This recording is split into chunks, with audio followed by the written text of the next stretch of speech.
My name is Fatima Ishaku. I'm the author of the book I Called Him Dad. I'm the founder of Heart of Fatima for Sexually Abused Girls Foundation. I'm also the ambassador to Queen Moremi Ajasoro under His Imperial Majesty, the Oni of Ife. I'm a sexual abuse survivor from the age of 5 till I was 14. But my stepfather wasn't having sexual intercourse with me at the age of 5. He was only using his finger. But at the age of 14, that was when the rape started. At the age of 7, that was when the rape started. And he defied me for 7 years. It was at the age of 14, my mother found out I was not a virgin.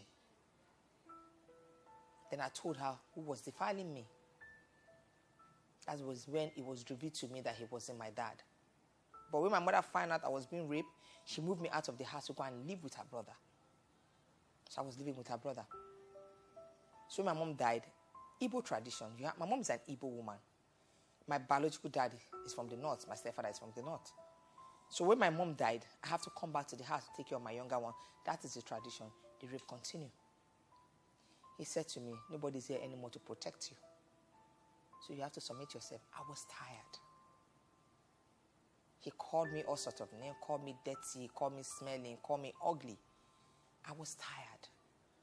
But there are some scars on my body that still remind me of what I went through. Who gave me these scars?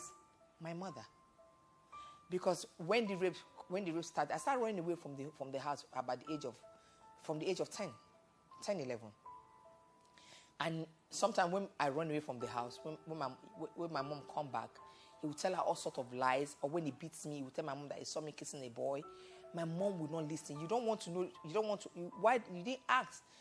Okay, I have this child. She used to be a very calm girl. What happened to her? All of a sudden, she changed from being a calm girl to a stubborn girl that ran away from the house. My mom would beat me, cut my vagina, put pepper. All the scar I have in my hand and my head, all of them I got from my mother. Sometimes it is not what my stepfather do to me anymore. Sometimes when I see the scar being inflicted on me by my mother, that was before she found out that I wasn't running away from the house. I wasn't misbehaving. I was just tired of being bullied, of being stigmatized. I was a sex slave at a tender age. So, when my mom found out, my mom started protecting me. So when she traveled for business, he beat me. 2016, I went to America for my friend Dori Chinasa Ariole movie premiere, The Benevolence.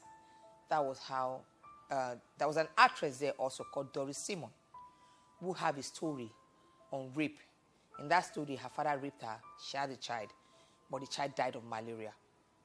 So when it was time for question and answer, our parents in diaspora were only talking about malaria. Nobody was talking about the rape aspect. That was when I raised my hand. Then the owner of the art gallery where the movie is being premiered told them, Uncle Tim told them to give me the mic. They gave me the mic. And I told them and I said, I'm shocked that even our parents in diaspora shine away from the truth. This movie is not only about malaria. That's the two key elements here. One thing about it. I said, look at me. I'm a victim of sexual abuse from the age of 5 till I was 14 by my stepfather. And now I can't talk about it. Even in America, we can't talk about it. I became pale. That was when an American professor discovered me and told me to write a book about my life. I didn't want to write it, but he has to push me to write it. It wasn't an easy thing to tell the world what happened to you. It wasn't an easy to tell the world how you were raped by your mother, husband, how you dropped out of school. So finally, I ended up writing my book, doing events on gender-based violence to see how we can help mothers identify the sign of rape and why victims don't come out to speak out. One of the reasons why victims don't come out to speak out is because of the stigma. Society will bully you. Society will inflict more pain on you, even more than the person that raped you. They'll call you all sorts of names. They did call me all sorts of names. Some say I'm looking for fame. Some say I'm not true. How can I lie about a story like that? How can I lie about a story that all my family know about?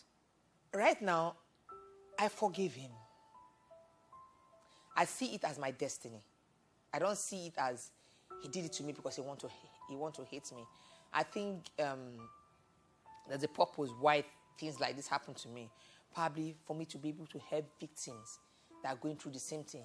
In our society, a lot of young girls are going through the same thing by their father is raping them, the driver, the crew, pastors, teachers, the security man, the gardener. So no child is saved.